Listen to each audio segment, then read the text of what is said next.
Scientists just discovered that a hidden network of faults running directly beneath Seattle is rupturing far more often than anyone realized,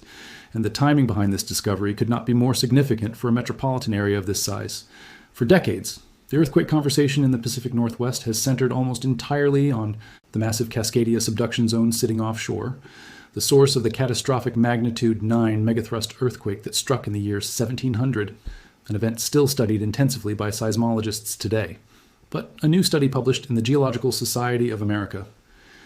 Bulletin reveals a completely different threat, one that lives directly underneath the city itself, and it is producing damaging earthquakes on a timeline scientists did not expect at all, forcing a genuine rethink of how this region's overall seismic hazard picture should be understood. Let's start with exactly what researchers found, because the details reshape how seismologists think about earthquake risk in this entire region and how prepared communities across the Puget Sound need to be going forward. The Seattle Fault Zone is an east-to-west running system of shallow faults that cuts directly through the densely populated Puget lowlands, stretching through Bainbridge Island and the city of Seattle itself, threatening more than 4 million people who live across this metropolitan area. Scientists have long known that the main Seattle Fault produces its largest, most catastrophic earthquakes only over extremely long stretches of time, typically more than 5,000 years apart.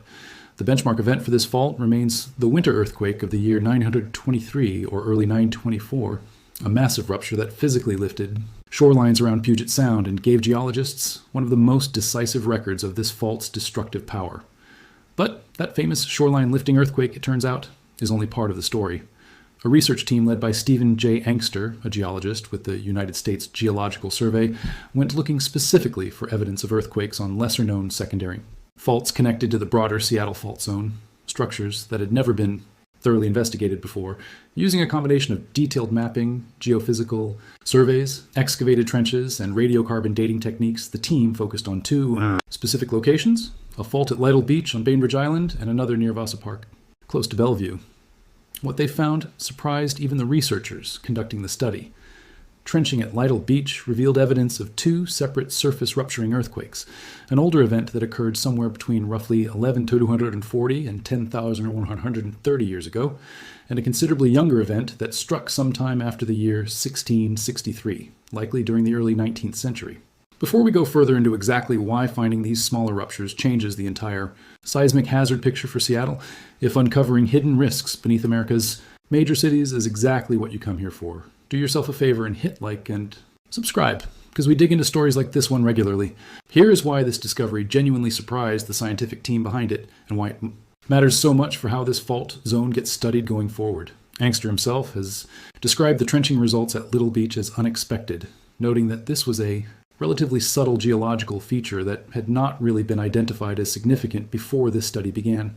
That subtlety is precisely what makes the finding so important. These secondary faults do not necessarily produce the same kind of dramatic shoreline lifting rupture that the main Seattle Fault generated back in the year 923. Instead, evidence gathered across this broader network of hidden faults suggests they appear to rupture roughly every 350 years, a dramatically more frequent recurrence interval than the massive main fault that has worried geologists for decades.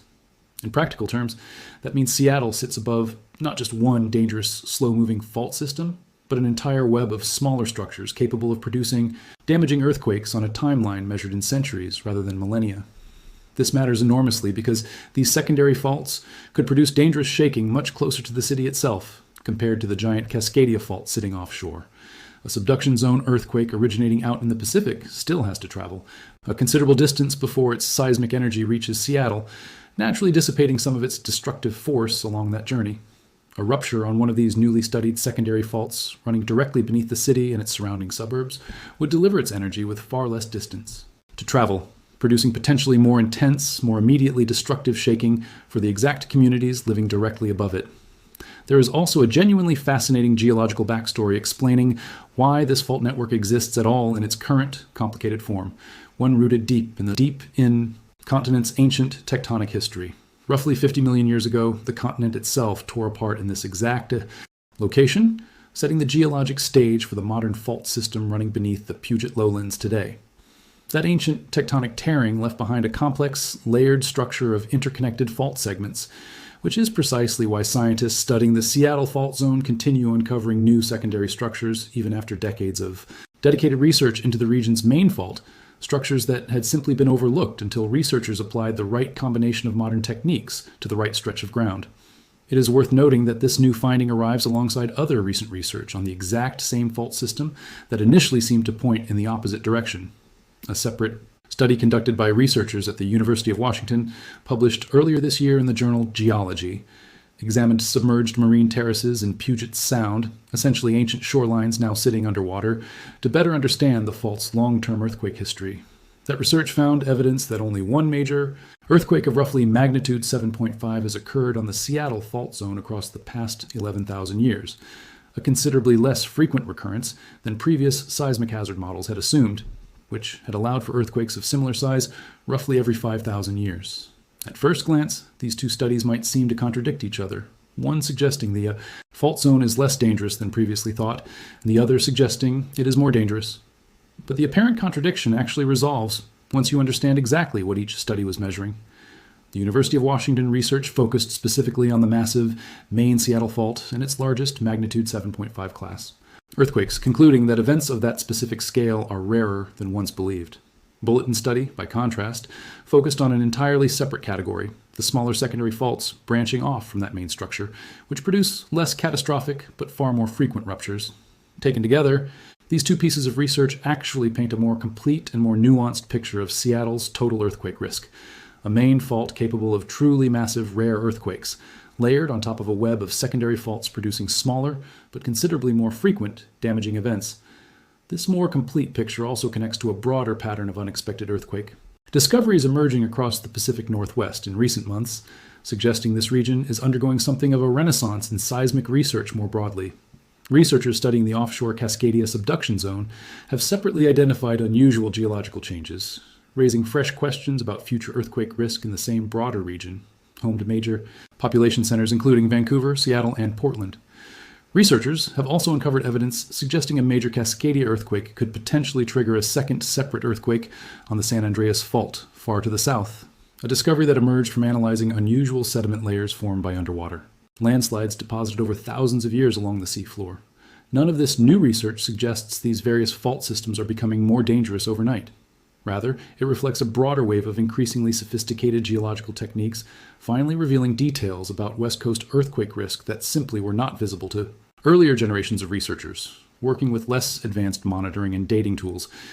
What makes the Seattle discovery specifically significant is how directly it applies to disaster planning for one of the country's largest and fastest growing metropolitan areas, a region that has seen substantial new construction and population growth in recent decades. Emergency planners and structural engineers rely heavily on exactly this kind of updated recurrence interval data when deciding which buildings need priority seismic retrofitting, how strict new construction codes should be, and where limited disaster preparedness resources get allocated first. A recurrence interval of roughly 350 years for these secondary faults, compared to the multi-1,000-year timeline associated with the main fault, represents a meaningfully different risk calculation,